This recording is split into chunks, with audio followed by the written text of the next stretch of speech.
আসসালামু আলাইকুম সবাইকে। আমি ডক্টর ইরফাত। আজকে কথা বলবো বাচ্চাদের প্রিটেন্ড প্লে নিয়ে। প্রিটেন্ড প্লে কি জিনিস? আমরা ছোটবেলাতেও কিন্তু প্রিটেন্ড প্লে করেছি। যেমন আমরা ছোট ছোট পাতিলে রান্নার অভিনয় করেছি, মিছিমিছি খাওয়া, মিছিমিছি কোনো কিছু একটা কাজ করা, যেটা কিনা আসলে বাস্তবে করছি না, কিন্তু আমরা অভিনয় করছি। তো এই প্রিটেন্ড প্লে আমরা মজা করে ছোটবেলায় অনেকেই খেলেছি, কিন্তু এটার গুরুত্ব যে কত এবং ব্রেইন ডেভেলপমেন্টের এটার ভূমিকা যে কতটুকু আছে সেটা সম্পর্কে কিন্তু অনেকেই আমরা জানি না। প্রিটেন্ড প্লে বাচ্চার সোশ্যাল এবং ইমোশনাল অ্যাবিলিটি বাড়াতে হেল্প করে, কমিউনিকেশন ইমপ্রুভমেন্টে হেল্প করে, বাচ্চাকে ক্রিয়েটিভ করতে সাহায্য করে, প্রবলেম সলভিং অ্যাবিলিটি বাড়াতে সাহায্য করে এবং কল্পনা শক্তি বাড়াতে তো অবশ্যই সাহায্য করে। তো প্রিটেন্ড প্লেটা হবে বাচ্চার কতটুকু বোঝে, বাচ্চার বয়স অনুযায়ী, বাচ্চার আন্ডারস্ট্যান্ডিং অনুযায়ী আমরা প্রিটেন্ড প্লে করতে পারবো। একটা বড় বাচ্চার জন্য প্রিটেন্ড প্লে এক ধরনের এবং ছোট্ট বেবিদের জন্য প্রিটেন্ড প্লে এক ধরনের।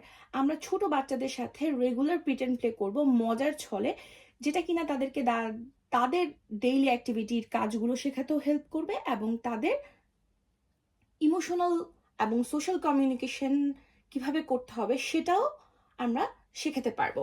যেমন আমি কিভাবে শুরু করেছি আমি সেটার এক্সাম্পল দিব। যেমন আমার ইফাজের আন্ডারস্ট্যান্ডিং লেভেল ছিল 0। তো এই 0 লেভেলে আমি একটা বাচ্চার সাথে কিভাবে প্রিটেন্ড প্লে করব। যেমন ও যখন পানি খেতে চেত, মনে করেন যদি আমি ধরি এটা আমার ইফাজ, ইফাজ যখন পানি খেতে চেত, তো ওকে তো আমি পানি খাওয়াতাম। তখন আমি বলতাম, তুমি পানি খেয়েছো? ইফাজ পানি খেয়েছে।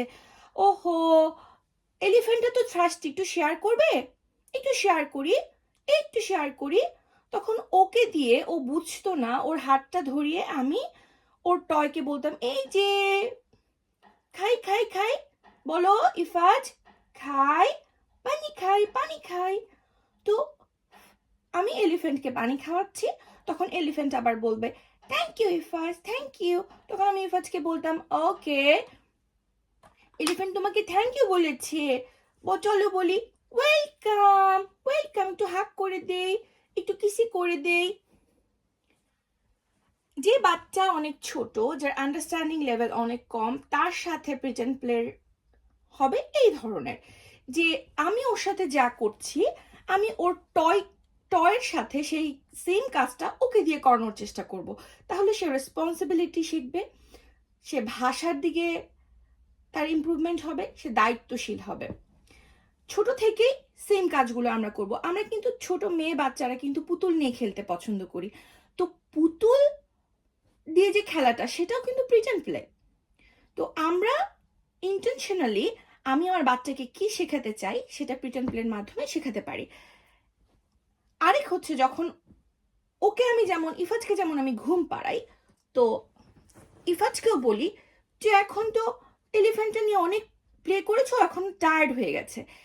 এই কাজটা আমি অনেক সময় করি যখন ইফাজ ওর গাড়িটা বা ওর খেলনাটা এখন রাখতে চাচ্ছে না, তখন ওকে আমি বলি যে ও টায়ার্ড হয়ে গেছে, অনেকক্ষণ আমরা ওর সাথে প্লে করছি, এখন ওর একটু রেস্ট দরকার, চলো আমরা ওকে একটু ঘুম পাড়াই, একটু রেস্ট নিই।